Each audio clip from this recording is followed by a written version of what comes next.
ಹಾಸನ ಜಿಲ್ಲೆಗೆ ಒಬ್ಬರೇ ಶಾಸಕರು ಇರೋದ್ರಿಂದ ಮುಂದಿನ ರಾಜಕೀಯದ ಭವಿಷ್ಯ ದೃಷ್ಟಿಯಿಂದ ಪಕ್ಷ ಸಂಘಟನೆ ದೃಷ್ಟಿಯಿಂದ ನಮಗೆ ಕೊಡಬೇಕು ಅಂತಕ್ಕಂಥ ನಿರ್ಧಾರನ ಸಿದ್ದರಾಮಯ್ಯನವರು, ಇವತ್ತಿನ ಮುಖ್ಯಮಂತ್ರಿಗಳಾದಂಥ ಡಿ.ಕೆ. ಶಿವಕುಮಾರ್ ಅವರು, ಪಕ್ಷದ ವರಿಷ್ಠರು ಎಲ್ಲ ತೀರ್ಮಾನ ಮಾಡಿದ್ದಾರೆ. ಸಿಗುತ್ತೆ ಅನ್ನೋ ಭರವಸೆನ ಹೇಳ್ತಾ ಇದ್ದಾರೆ. ನಾನು ಕಾಯ್ತಾ ಇದ್ದೀನಿ. ಬಹುಶಃ ಹೈಕಮಾಂಡ್ ಏನು ತೀರ್ಮಾನ ತಗೋತಿತ್ತು ಅದಕ್ಕೆ ಬದ್ಧರಾಗಿರುತ್ತೆ. ನಿಮ್ಮನ್ನ ಒಂದು ಮೀಟಿಂಗ್ ಕರೆದಿದ್ರು ಸಿಎಂ ಆದ ನಂತರದಲ್ಲಿ, ನೀವೆಲ್ಲ ಒಂದಷ್ಟು ಜನ ಸೇರ್ಕೊಂಡಿದ್ರಿ, ಮಾತುಕತೆ ಆಯ್ತು. ಈ ರೀತಿ ಯಾವ ರೀತಿ ಬೆಳವಣಿಗೆ? ಯಾರನ್ನು ಮೀಟಿಂಗ್ ಕರೆದಿಲ್ಲ. ವಿನಯ್ ಕಾರ್ತಿಕ್ ಅನ್ನೋರು ಗೆದ್ದಿದ್ದಕ್ಕೆ ಊಟ ಹಾಕಿದ್ರು ಅಷ್ಟೇ. ಅಲ್ಲಿ ಯಾವುದು ಚರ್ಚೆ ಆಗಲಿಲ್ಲ ಇದ್ರ ಬಗ್ಗೆ ಎಲ್ಲ. ಅದೇನಿದ್ರು ಹೈಕಮಾಂಡ್ ಅಂಗಳದಲ್ಲಿದೆ ಸರ್. ಹೈಕಮಾಂಡ್ ಏನು ಅಂತಿಮವಾದ ತೀರ್ಮಾನ ತಗೋತಿದ್ದೋ ಅದು ತೀರ್ಮಾನ ಆಗುತ್ತೆ. ಹಾಸನ ಜಿಲ್ಲೆಯಲ್ಲಿ ಒಬ್ಬ ಶಾಸಕರು ಇದ್ರಿ, ಮತ್ತೆ ಹಿರಿಯರು ಇದ್ರಿ. ನೀವು ಇಲ್ಲಿಂದ ನಿಯೋಗ ಆ ರೀತಿ ಹೈಕಮಾಂಡ್ ಭೇಟಿ ಮಾಡೋದು ಇಲ್ಲ. ನಾನು ಅವರು ಯಾರನ್ನು ಕರ್ಕೊಂಬರ್ಬೇಡಿ, ಒತ್ತಡ ತರಬೇಡಿ ಅಂತ ಹೇಳಿದ್ರಲ್ಲ, ಅದರಿಂದ ನಾವು ಯಾರನ್ನು ಕೇಳಿಲ್ಲ, ಕರೆದಿಲ್ಲ, ಯಾರಿಗೂ ಒತ್ತಡ ತಂದಿಲ್ಲ. ಕಾಂಗ್ರೆಸ್ ಕೊಟ್ಟಿದ್ರು. JDS ನಿಂದ ಕಾಂಗ್ರೆಸ್ ಹೋಗ್ಬೇಕಾರೆ 3 ಜನ ಸೇರಿ ನನಗೆ ದೇವನಹಳ್ಳಿ ರೆಸಾರ್ಟ್ ನಲ್ಲಿ ಒಂದು ಮಾತುಕತೆ ಮಾಡಿದ್ರು. ಆ ಸಂದರ್ಭದಲ್ಲಿ ನನಗೆ ಸಿದ್ದರಾಮಣ್ಣ ಅವರು, ಎಲ್ಲ ಟಿ.ಕೆ. ಸಾಹೇಬರು, ಸುರ್ಜೇವಾಲಾ ಅವರು 3 ಜನ ಕೂತ್ಕೊಂಡು ನಮ್ಮ ಸರ್ಕಾರ ಬಂದ್ರೆ ನಿಮ್ಮನ್ನು ಮಂತ್ರಿ ಮಾಡ್ತೀವಿ ಬನ್ನಿ ಅಂತ ಕರ್ಕೊಂಡಿದ್ರು. ಇದರಿಂದ ಅದೇ ವಿಶ್ವಾಸದಲ್ಲಿ ನಡ್ಕೊಂಡಿದ್ದಾರೆ. ಮುಂದೆ ನಡ್ಕತಾರೆ ಅಂತ ಭಾವನೆ ಇದೆ, ವಿಶ್ವಾಸವಂತೂ ಇದೆ. ರಾಜಕೀಯ ದೃಷ್ಟಿಯಿಂದಲೂ ಆಗ್ಲೇಬೇಕಲ್ಲ, ಹಾಸನದಲ್ಲಿ ಪಾರ್ಟಿ ಸಂಘಟನೆ ಆಗ್ಬೇಕಲ್ಲ. ಇನ್ನೊಂದು ಸರ್, ಡಿ.ಕೆ. ಶಿವಕುಮಾರ್ ಮುಖ್ಯಮಂತ್ರಿ ಆದ ನಂತರದಲ್ಲಿ ಆರ್ ಅಶೋಕ್ ಅವರಾಗಿರ್ಬೋದು, ಕುಮಾರಸ್ವಾಮಿ ಅವರಾಗಿರ್ಬೋದು, ಕೂಡ ಆರ್ ಅಶೋಕ್ ಅವರು ಇಲ್ಲ. ಅದು ಆರ್ ಅಶೋಕು ಅವ್ರ ಮಾಮೂಲಿ ಒಂಥರ ಮಾತಾಡ್ತಿರ್ತಾರೆ. ಅವರು ಮಾತಿನ ಶೈಲಿ ಗೊತ್ತಲ್ಲ, ನಾವು ಅದ್ರ ಬಗ್ಗೆ ಯಾವುದೇ ಪ್ರತಿಕ್ರಿಯೆ ಕೊಡಕ್ಕೆ ಹೋಗಲ್ಲ. ಆರ್ ಅಶೋಕು ಮತ್ತು ಇವರು ಕುಮಾರಸ್ವಾಮಿಯವರು ಡಿ.ಕೆ. ಅವರು ಬದ್ಧ ವೈರಿಗಳು.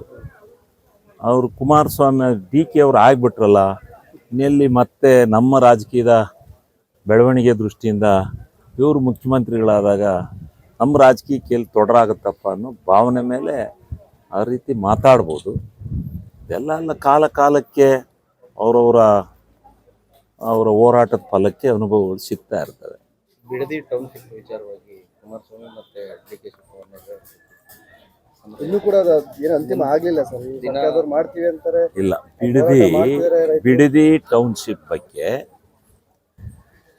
ಇವತ್ತು ಬೆಂಗಳೂರು ಎಮ್ಮರವಾಗಿ ಬೆಳೀತಾ ಇದೆ. ಇವತ್ತು ಟೌನ್ಶಿಪ್ಗಳಾಗಿ ಹೊರವಲಯಕ್ಕೆ ನಾವು ಏನಾದ್ರೂ ಜನಸಂಖ್ಯೆನ ಹಸ್ತಾಂತರ ಮಾಡದೆ ಹೋದ್ರೆ ಭಾಳ ಕಷ್ಟ ಆಗುತ್ತೆ. ಬೆಳವಣಿಗೆ ಆಗಿ ಹೋಗ್ತಾ ಇರಬೇಕು. 4 ಕಡೆ ಚಾನ್ಸಸ್ ಇದೆ. ರಾಮನಗರ ಕಡೆಗೆ ಒಂದು ಕಡೆಗೆ ಹೋಗ್ಬೋದು, ಮೇನ್ ರೋಡು, ಮೇನ್ ಇರೋವಂಥ ರಸ್ತೆ. ಇನ್ನೊಂದು ಹೊಸೂರು ರೋಡಲ್ಲಿ ಹೋಗ್ಬೋದು. ಈಗಾಗಲೇ ಕೋಲಾರ ತಲುಪಿಬಿಟ್ಟಿದೆ Hosur road, Hoskote road. Hosur road ಎಲ್ಲಿ ತಲುಪಬೇಕು ಅಲ್ಲಿ ಬಾರ್ಡ್ರನ್ನೇ ತಲುಪಿಬಿಟ್ಟಿದೆ. ಇದ್ರ ಬಾರ್ಡ್ರ ತಮಿಳ್ನಾಡು ಬಾರ್ಡ್ರನ್ನ ಆನೆಕಲ್ ಬಿಟ್ಟು ಮುಂದಕ್ಕೆ ಹೋಗ್ಬಿಟ್ಟಿದೆ. ಅಲ್ಲಿ ಎಲ್ಲ ಕಡೆಲೂ ಹೋಗಿದೆ. ಈಗ ರಾಮನಗರ, ಬಿಡದಿ ಈ ಭಾಗಕ್ಕೆ ಮಂಡ್ಯದವರೆಗೂ ಹೋಗ್ಬೇಕಾಗುತ್ತೆ. ಬೆಂಗಳೂರು ತುಮಕೂರವರೆಗೂ ಬರ್ತಾ ಇದೆ. ಎಲ್ಲ ಈ ಬೆಂಗಳೂರು ಎಲ್ಲಿ ಹೋಗ್ಬೇಕು? ಮುಖ್ಯ ರಸ್ತೆ ಬೇಕು. ಮುಖ್ಯ ರಸ್ತೆನಲ್ಲಿ ಬೆಳ್ಕೊಂಡು ಹೋಗ್ತಾ ಇರುತ್ತೆ. ಅಲ್ಲೊಂದೊಂದು ಟೌನ್ಶಿಪ್ ಆಗ್ತವೆ. ಟೌನ್ಶಿಪ್ ಮಾಡೋದು ತಪ್ಪು ಅಂತ ಹೇಳಿದ್ರೆ ಅದು ನನಗೆ ಅರ್ಥ ಆಗಲ್ಲ. ರೈತರ ಫಲವತ್ತಾದ ನೋಡಿ, ಫಲವತ್ತಾದ ಎಲ್ಲೋ ತಗೊಂಡೋಗಿ ಯಾರು ಗೊತ್ತಿಲ್ಲ ತಗೊಂಡೋಗಿ ಕಟ್ಟಿದ್ರೆ ವಾಸಕ್ಕೋತಾರೆ ಮನೆ. ಮೇನ್ ರೋಡೆಲ್ಲ ಕಟ್ಟಬೇಕಲ್ವಾ? ಫಲವತ್ತಾದ ರೈತರ ಭೂಮಿನ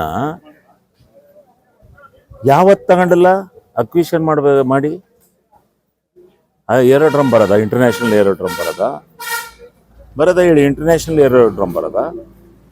ಫಲವತ್ತಾದ ಭೂಮಿ ಅಂತ ಕೂತ್ಕೊಂಡಿದ್ರೆ ಮೆಜೆಸ್ಟಿಕ್ಕಿಂದ ಬೆಂಗಳೂರು ಹೋಗೋದ ಬೆಳೆದು? ಮೆಜೆಸ್ಟಿಕ್ಕಿಂದ ಬೆಂಗಳೂರು ಇವತ್ತು 50 ಕಿಲೋಮೀಟರ್ ಫಾರ್ಚುನಲ್ಲಿ ಬೆಳೆದಿದೆಯಲ್ಲ, ಫಲವತ್ತಾದ ಭೂಮಿ. ಅಲ್ಲೆಲ್ಲ ಫಲವತ್ತಾದ ಭೂಮಿ. ನಮ್ಮ ಸಣ್ಣ ಹುಡುಗರೆಲ್ಲ ನಾವು ನೋಡಿದಾಗ, ನಾವು ಕಾಲೇಜಲ್ಲಿ ಇದ್ದಾಗ ಸಲ್ಲಿ ವಿಜಯನಗರ ಬಿಟ್ಟು ಮುಂದಕ್ಕೆ ಹೋಗಿರಲ್ಲ ಬೆಂಗಳೂರು. ಇವತ್ತು ಎಲ್ಲಿಗೆ ಹೋಗಿದೆ ವಿಜಯನಗರ ಬಿಟ್ಟು ಮುಂದಕ್ಕೆ? ರಾಮನಗರ ಬಾರ್ಡ್ರಿಗೆ ಹೋಗಿದೆ, ಬಿಡದಿ ಬಾರ್ಡ್ರಿಗೆ ಹತ್ತತ್ರ ಹೋಗಿದೆ. ಅಲ್ಲೆಲ್ಲ ಫಲವತ್ತಾದವ್ರು ರೆಸಾರ್ಟ್ಗಳು ಕಟ್ಟಿರಲ್ಲ, ಅಲ್ಲೆಲ್ಲ ಕಾಲೇಜ್ ಆಗಿದ್ವಾ? ಅಲ್ಲೂ ಮರ ಕೆಡವೆ ಕಟ್ಟಿರೋದು. ಇದು ರಾಜಕೀಯ ದ್ವೇಷಪೂರಿತವಾದಂಥ ಇದು ವ್ಯವಸ್ಥೆ. ಅಲ್ಲಿ ಈಗಾಗಲೇ ಜನ ಮುಂದೆ ಬಂದಿದ್ದಾರೆ. ಈಗ ಗೊತ್ತಾಗುತ್ತೆ ಅವ್ರ ಜನ 2.25 ಎಕರೆ ಈಗ ಎಲ್ಲರಿಗೂ ಬೇರೆ ಬೇರೆ ಮಧ್ಯವರ್ತಿಗಳಿಗೆ ಮಾರಾಟ ಮಾಡಕ್ ಬಿಡ್ಬೇಕಾ? ಯಾವ ಭೂಮಿ, ಎಷ್ಟು ಭೂಮಿ ಮಧ್ಯವರ್ತಿಗಳ ಕೈಲಿಲ್ಲ ಬೆಂಗಳೂರು ಸುತ್ತ ಅಂತ ತನಿಖೆ ಆಗಲೊಂದು ತರಿಸ್ಲಿ. ಎಲ್ಲರ ಶೇಲ್ ಅಗ್ರಿಮೆಂಟ್ಸ್ ಎಲ್ಲ ತರಿಸ್ಲಿ. ಎಷ್ಟು ಜನ ಶೇಲ್ ಅಗ್ರಿಮೆಂಟ್ ಮಾಡಿಕೊಟ್ಟಾರೆ ರೈತರ ಹತ್ರ ಮಾಡಿಸ್ಕೊಂಡಾರೆ ಅಂತ? ಯಾರು ದುಡ್ಡುಳ್ಳವರು ಎಲ್ಲ ಬರೆಸ್ಕೊಂಡಿದ್ದಾರೆ. ಅದ್ರ ಬದಲು ಸರ್ಕಾರವೇ ಒಂದು ಮಾದರಿ ಆಗಿರ್ತಕ್ಕಂಥ ಟೌನ್ಶಿಪ್ಪನ್ನ ನಾವು ಬೆಳವಣಿಗೆ ಮಾಡ್ತೀವಿ ಅಂತಂದ್ರೆ ಅದಕ್ಕೆ ಉತ್ತೇಜನ ಕೊಡ್ಬೇಕಲ್ಲ. ಅದಕ್ಕೆ ಸೂಕ್ತವಾದ ಪರಿಹಾರ ಕೇಳಿ. ಅದೇನು ಪೂರ ತಗೋತೀವಿ ಅಂತ ಹೇಳಿದಾರ? ನಿಮಗೂ ಅರ್ಧ ಭಾಗ ಬಿಟ್ಕೊಡ್ತೀವಿ ಅಂತ ಹೇಳಿದ್ದಾರೆ. 50-50 ಶೇರಿಂಗಲ್ಲಿ ಮಾಡೋಣ, ಡೆವಲಪ್ಮೆಂಟ್ ಮಾಡಿ ನಿಮಗೂ ಅರ್ಧ ಭಾಗ ಬಿಟ್ಕೊಡ್ತೀವಿ, ನೀವು ಅರ್ಧ ಅನುಭವಿಸಿ, ಬಂದ್ರ ದುಡ್ಡು ನೀವು ತಗೊಳ್ಳಿ. ನಾವು ಸರ್ಕಾರನೇ ಎಲ್ಲನೂ ತಗೋತೀವಿ ಅಂತ ಹೇಳಿಲ್ವಲ್ಲ.